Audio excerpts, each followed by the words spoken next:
Assalamualaikum warahmatullahi wabarakatuh. Selamat malam semuanya. Di sini saya Najwa Trifadia dengan NIM 230301066. Saya akan menjelaskan jurnal tentang perlakuan air panas dan plant growth promoting Rhizobacteria untuk menekan cendawan terbawa benih pada padi varietas IPB 3S. Next.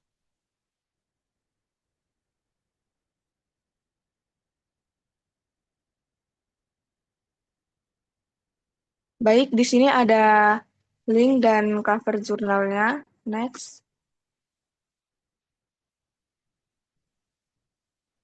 Jadi, benih apa yang diamati di jurnal ini? Benih yang diamati adalah benih padi varietas IPB3S, yaitu varietas unggul terbaru, hasil pemuliaan dari Institut Pertanian Bogor. Uh, Benih padi ini dikembangkan di Departemen Agronomi dan Hortikultura IPB sebagai bagian dari program peningkatan produktivitas padi nasional. Jadi, keunggulan dari benih ini kenapa diamati yaitu potensi hasilnya tinggi, yaitu mencapai 11,2 ton per hektar. Jadi varietas ini menghasilkan gabah sangat tinggi, sehingga jumlah benih padi yang dihasilkan itu lebih tinggi daripada varietas lain. Varietas lain itu sekitar 6 sampai 8 ton per hektar. Selain itu, padi ini memiliki 7 sampai 11 anakan produktif per rumpun. Jadi artinya lebih banyak mala yang terbentuk dan berpotensi meningkatkan hasil panen. Selain itu, benih ini juga tahan terhadap penyakit tungro. Jadi penyakit ini itu penyakit utama pada tanaman padi, dia itu dapat menyebabkan penurunan hasil signifikan di lahan endemis. Kemudian agak benih ini agak tahan terhadap penyakit BLAST ras 033. Jadi penyakit ini dia biasanya tuh menyerang pada daun dan malai padi sehingga mengurangi risiko kehilangan hasil pada tanaman padi ini. Kemudian benih ini agak tahan terhadap hawar daun bakteri patotip 3. Dia ini juga salah satu penyakit bakteri yang paling merusak pada padi. Kemudian benih ini tuh sudah banyak ditanam di beberapa daerah sentra produksi padi karena produktivitasnya tinggi dan juga tahan terhadap penyakit. Jadi benih ini termasuk benih yang unggul dan sudah ditanam di berbagai wilayah Indonesia, terutama di sentra produksi beras untuk mendukung peningkatan hasil nasional. Oke, next. Kemudian, apa nama patogen dan dampak serangannya terhadap benih? Yang pertama itu ada Aspergillus sp. Dia ini cendawan yang tumbuh pada permukaan benih dan sering menyebabkan bercak nekrotik, yaitu dia jaringan mati pada bagian akar dan koleptil kecambah. Serangan dari patogen ini dia dapat menurunkan daya kecambah karena merusak jaringan muda pada benih, sehingga bisa menyebabkan tanaman itu mati. Kemudian ada Penicillium sp. Dia juga menimbulkan bercak nekrotik pada akar dan koleoptil serta menyebabkan pertumbuhan kecambah menjadi lemah. Selain itu, cendawan ini menghasilkan toksin yang membuat perkecambahan itu terhambat dan juga viabilitas benihnya itu menurun. Kemudian ada Rhizopus sp. Dia ini membentuk koloni tebal seperti kapas pada permukaan benih sehingga benih tidak dapat berkecambah karena tertutup oleh miselium cendawan. Jadi hal ini berakibat benih gagal tumbuh dan mati sebelum berkecambah. Kemudian ada Rhizoctonia sp. Dia ini juga menyebabkan bercak nekrotik pada akar, koleoptil dan daun, dan dia juga menyebabkan kecambah itu layu. Kemudian serangannya itu bisa juga menyebabkan pembusukan akar dan kematian pada saat fase benih itu berkecambah. Kemudian ada Pulfuria sp. Dia ini menghambat proses perkecambahan benih dan menimbulkan bercak nekrotik, tapi warnanya itu coklat gelap dan bercaknya itu timbul di akar, koleoptil, dan daun muda. Biasanya cendawan ini menyerang di bagian luar benih, kemudian menyebabkan pertumbuhan tanaman itu tidak normal. Kemudian ada Fusarium sp, di mana cendawan ini menyebabkan benih gagal berkecambah dan juga kematian kecambah akibat infeksi pada embrio. Kemudian kalau misalnya kecambahnya hidup, itu tetap menyebabkan pembusukan akar dan koleoptil dengan gejalanya itu nekrosis keputihan, kemudian ada juga yang berwarna coklat. Kemudian ada Colectotrichum sp. Dia ini menginfeksi benih dan menyebabkan kematian pada kecambah. Juga tanda-tandanya itu ada bercak nekrotik pada akar dan koleoptil. Serangannya ini berat sehingga mengakibatkan kecambah itu bisa membusuk total. Oke, next.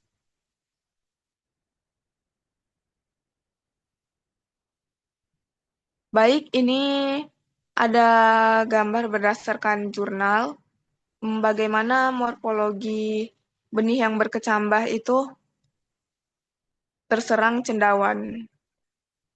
Jadi di sini terlihat bahwa pada koleoptil yang tumbuh itu terlihat coklat-coklat, itu menandakan adanya nekrosis akibat cendawan. Oke, next.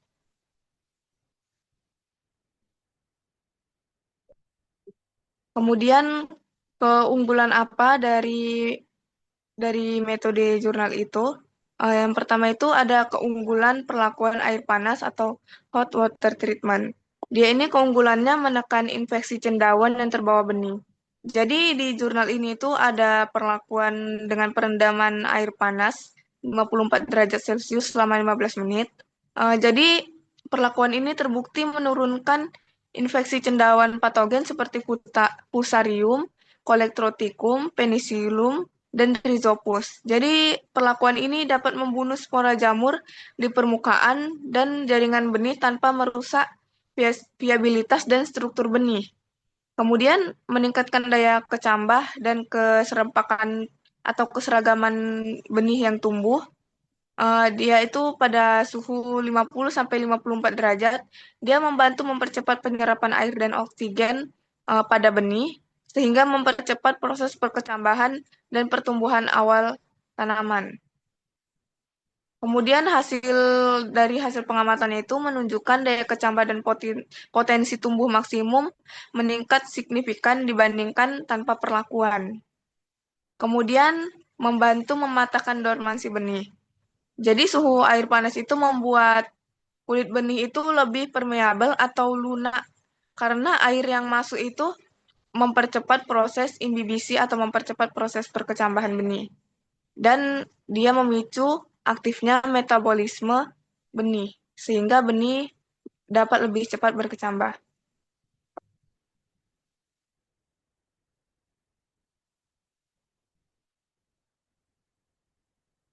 Kemudian ada meningkatkan potensi tumbuh maksimum atau PTM pada padi. Kemudian ada metode fisik yang ramah lingkungan tanpa menggunakan bahan kimia yang berbahaya. Jadi pelakuan air panas ini termasuk metode fisik atau stratifikasi, sehingga dia itu tidak menimbulkan residu kimia atau dia tidak merusak lingkungan seperti penggunaan fungisida untuk untuk mencegah benih agar tidak terserang jamur. Jadi perlakuan ini cocok untuk benih yang tahan terhadap suhu tinggi. Kemudian Kemudian di sini terakhir ada suhu yang paling efektif itu adalah 54 derajat Celcius selama 15 menit, terutama jika didahului perendaman awal atau pre-soaking selama 8 jam. Kemudian ada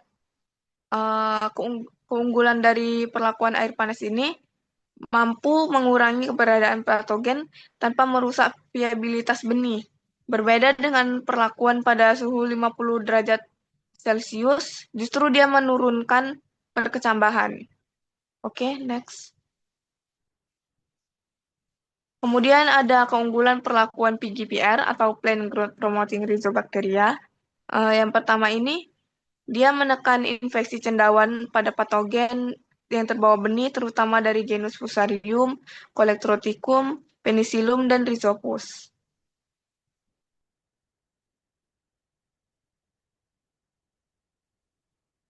Jadi, PGPR ini bekerja melalui mekanisme antagonis. Dia itu dengan bersaing dengan cendawan patogen dalam memperoleh nutrisi dan ruang hidup. Dia ini juga menghasilkan senyawa penghambat jamur. Kemudian, eh, ini meningkatkan daya kecambah benih padi hingga 97% lebih tinggi dibandingkan dengan perlakuan kontrol.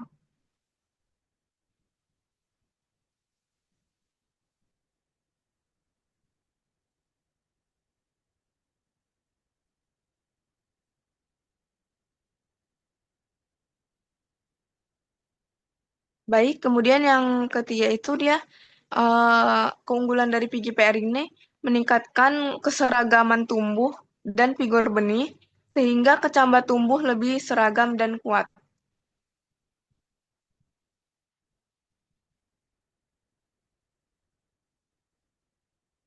Jadi PGPR ini dia bisa menginduksi ketahanan sistemik tanaman sehingga tanaman ini bisa lebih siap menghadapi serangan penyakit setelah berkecambah. Oleh karena itu, ini berkaitan dengan figur benih di mana kemampuan benih untuk berkecambah dalam kondisi yang kurang optimal. Kemudian ada melindungi benih secara biologis melalui mekanisme antibiosis dan parasitisme terhadap patogen. Kemudian ada mengandung bakteri yang menguntungkan, yaitu Pseudomonas fluorescens dan Bacillus polymyxa. Dia itu yang menghasilkan senyawa HCN. Senyawa ini bersifat toksik bagi cendawan patogen. Kemudian senyawa ini menghasilkan enzim kitinase yang dapat menghancurkan dinding sel dari cendawan itu. Kemudian ada meningkatkan ketahanan alami tanaman terhadap serangan penyakit melalui stimulasi sistem pertahanan tanaman.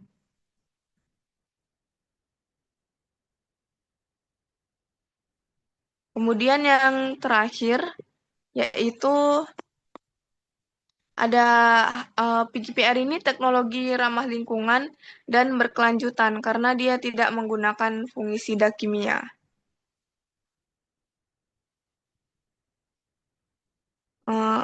Oke, next.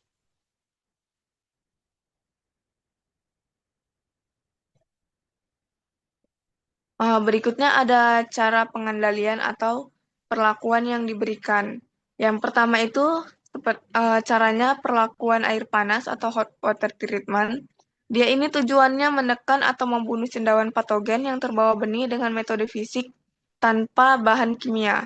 Jadi langkah-langkahnya yang pertama itu benih padi varietas IPB3S itu direndam di air panas selama 15 menit.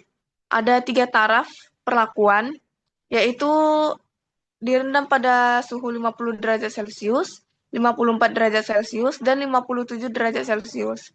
Jadi sebelum perendaman ini, benih diberi perlakuan awal, yaitu pre-soaking.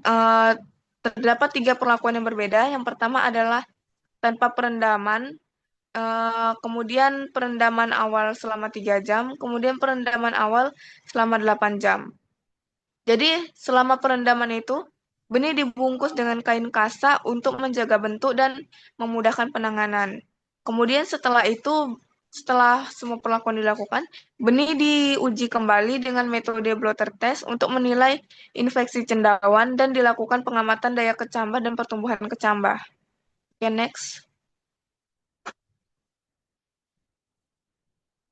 Kemudian ada perlakuan plant growth promoting rhizobacteria.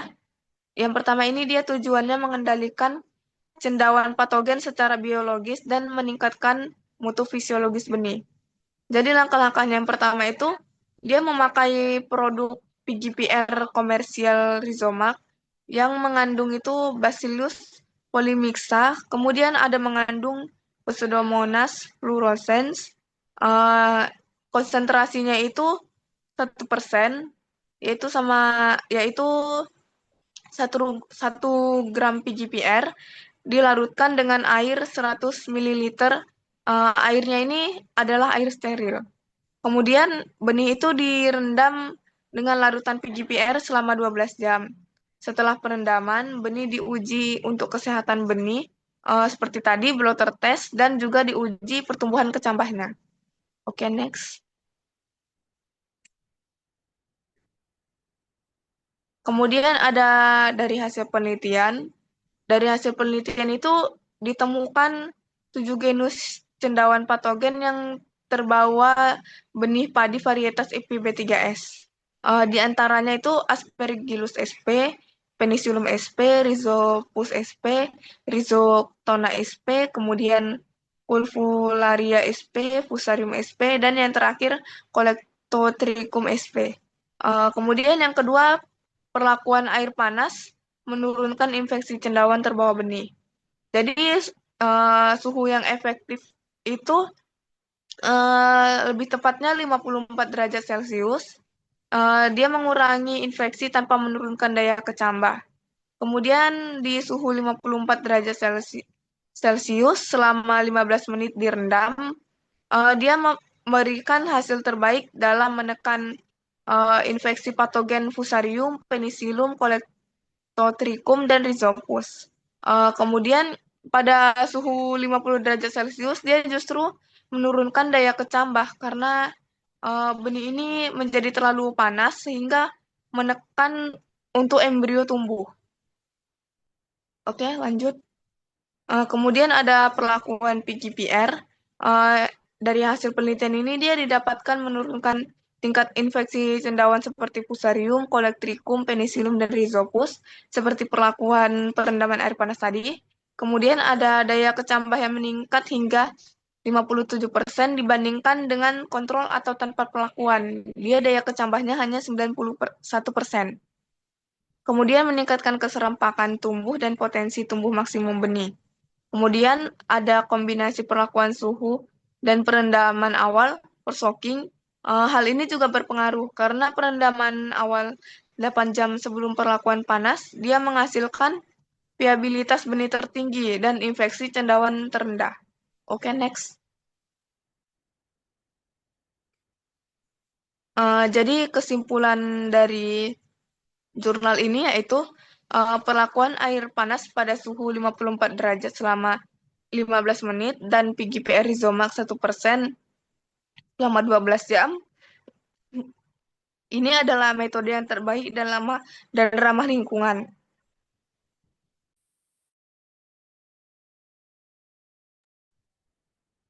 Karena dia dapat mengurangi infeksi cendawan yang terbawa benih, kemudian meningkatkan daya kecambah, vigor, dan keseragaman benih untuk tumbuh di lapangan, kemudian mempertahankan mutu benih padi IPB3S yang unggul.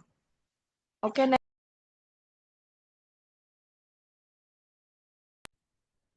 baik, sekian presentasi dari saya.